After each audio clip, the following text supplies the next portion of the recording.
Pak Bambang Pacul, Pak, tolong Pak. Lobbynya jangan di sini, Pak. Undang-undang perampasan aset tolong didukung, Pak. Ini Korea ini semua menurut bosnya masing-masing. Assalamualaikum warahmatullahi wabarakatuh. Perkenalkan, saya Oktaviani Setianingsih dengan nomor induk mahasiswa 200266032. Saya merupakan salah satu mahasiswi pada program studi ilmu pemerintahan kelas A tahun 2020. Nah, pada kesempatan kali ini, saya akan membuat video dengan tujuannya adalah pemenuhan tugas pada mata kuliah kebijakan sektor publik, yang mana tugasnya adalah memberikan opini ataupun tanggapan terkait statement yang disampaikan oleh Bapak Mahfud MD pada rapat dengan Komisi 3 DPR RI terkait transaksi janggal sebanyak 349 triliun pada Kementerian Keuangan. Sebelum mengulik lebih lanjut mengenai statement-statement yang dikeluarkan oleh Bapak Mahfud MD, terlebih dahulu saya akan membahas sedikit tentang mengapa sih ini viral hingga akhirnya diadakan rapat dan menghebohkan publik dan masyarakat Indonesia mengenai statement-statement yang dikeluarkan Bapak Mahfud MD dan juga DPR yang tidak memihak kepada rakyat. Jadi hal krusial utama yang hingga terjadinya rapat ini adalah karena PPATK atau Pusat Pelaporan dan Analisis Transaksi Keuangan menemukan transaksi janggal sebanyak 349 triliun. Ini merupakan angka yang sangat fantastis. Lebih fantastisnya lagi, ini terjadi di lingkungan Kementerian Keuangan dan juga diduga melibatkan pejabat-pejabat atau petinggi bea cukai. Ini tentunya sangat heboh dan sangat besar ya. Lalu laporan ini dilaporkan kepada Bapak Mahfud MD dan terjadilah problematika antara DPR, Pak Mahfud MD dan juga PPATK yang menganggap bahwasanya PPATK itu tidak seharusnya melaporkan kepada Bapak Mahfud MD. Harusnya PPATK melaporkan kepada Presiden karena bila melaporkan kepada Bapak Mahfud MD, DPR menganggap bahwasanya DPR khususnya Komisi 3 menganggap bahwasanya ini merupakan suatu tindak pidana karena terjadi kebocoran data atau kebocoran transaksi janggal tersebut.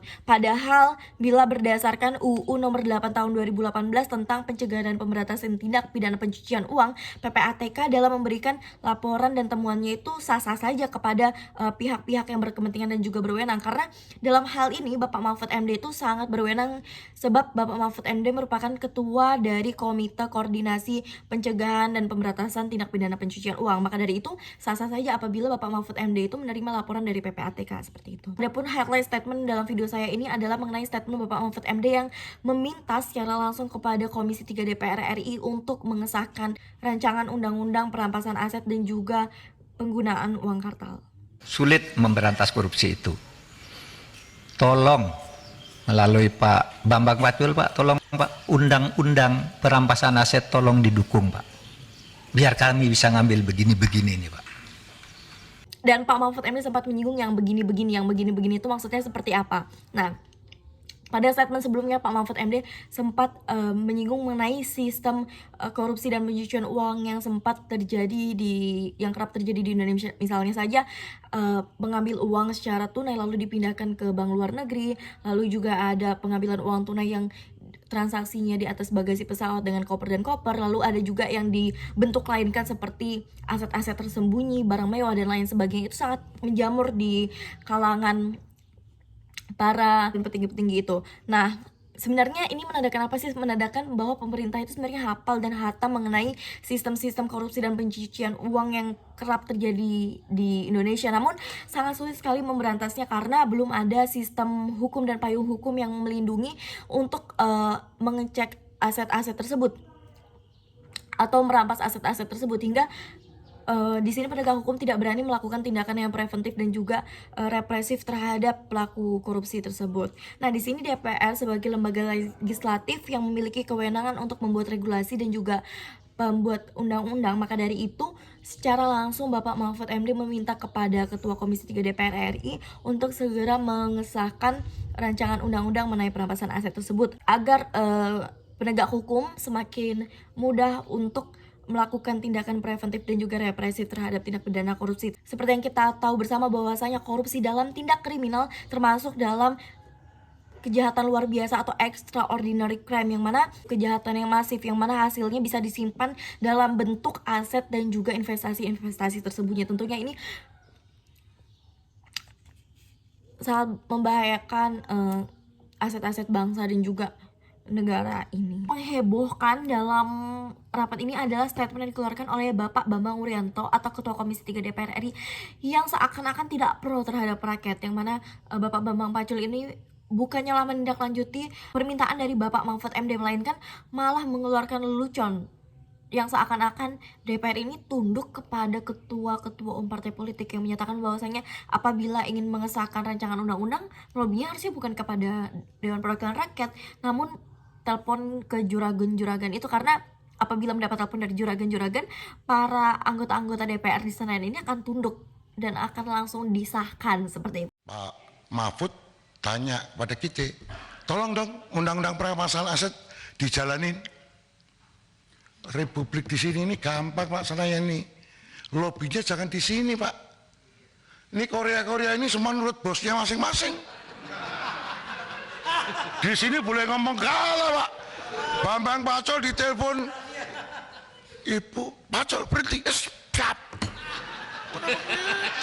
Padahal dalam Undang-Undang Nomor 17 Tahun 2014 tentang MPR, DPR, DPD, dan DPRD atau yang biasa disebut dengan Undang-Undang MD3 disebutkan bahwasanya fungsi dari DPR itu ada 3. Pertama, legislasi, anggaran, dan juga pengawasan, yang mana fungsi legislasi ini menandakan bahwasanya DPR itu memiliki hak dan kewenangan secara mandiri atau kemandirian untuk merancang, membahas, dan mengesahkan undang-undang, yang artinya DPR ini tidak perlu harus menunggu callingan dari juragan-juragan atau ketua umum partai politik, karena DPR itu secara independen atau secara kemandirian memiliki hak untuk mengesahkan undang-undang tersebut. Nah, ini menandakan bahwa statement yang dikeluarkan oleh Ketua Komisi 3 DPR RI yakni Bapak Bambang Pacul tidak sesuai dengan Undang-Undang MD3 seperti itu.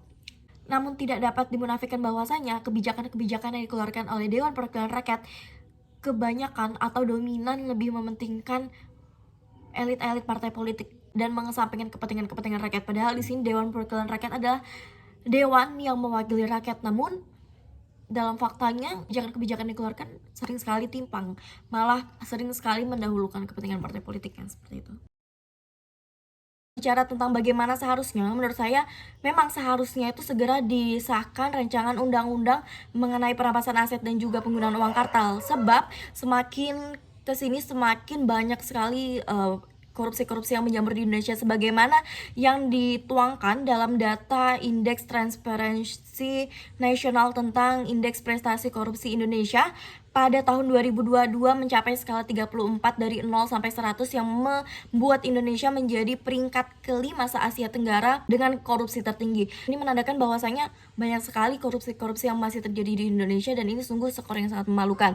Dan seharusnya DPR ini dalam mengungkapkan kebijakan-kebijakan haruslah mengucapkan statement-statement yang bisa membuat publik percaya kepada Dewan Perwakilan Rakyat seperti itu.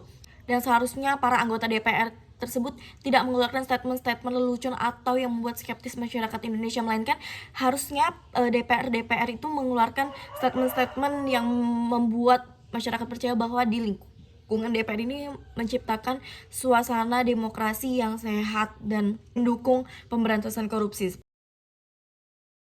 Dan berbicara mengenai bagaimana sih kebijakan ke depan apabila rancangan undang-undang perampasan aset dan juga penggunaan uang kartal ini disahkan, menurut saya Indonesia akan memiliki instrumen hukum yang kuat, sebab penegak hukum dilindungi oleh payung hukum yang kuat, dan penegak hukum bisa saja melakukan tindakan preventif dan represif terhadap tindak pidana kasus korupsi yang merugikan negara. Selain itu, akan menekan angka koruptor di Indonesia, sebab para koruptor akan berpikir 2 kali apabila melakukan tindak korupsi, tentunya akan merugikan diri mereka sendiri. Selain mendapatkan hukum pidana, mereka juga tidak mendapat apa-apa, karena aset-aset dan investasi yang mereka tabung dari hasil korupsi mereka akan ditarik kembali oleh negara. Ini akan berguna untuk negara, karena aset-aset yang ditarik kembali ini akan dapat dipergunakan untuk pembangunan atau kepentingan-kepentingan masyarakat yang lebih dapat bermanfaat untuk bangsa dan negara. Demikian tanggapan saya mengenai statement yang dikeluarkan oleh Bapak Mahfud MD beserta bagaimana seharusnya sikap pemerintah dan juga bagaimana kebijakan ke depan apabila rancangan undang-undang perampasan aset dan penggunaan uang kartal disahkan. Nah, demikian dari saya. Apabila terdapat tutur kata ataupun tutur bahasa yang kurang berkenan mohon dimaafkan. Wabillahi taufiq wal hidayah. Wassalamualaikum warahmatullahi wabarakatuh.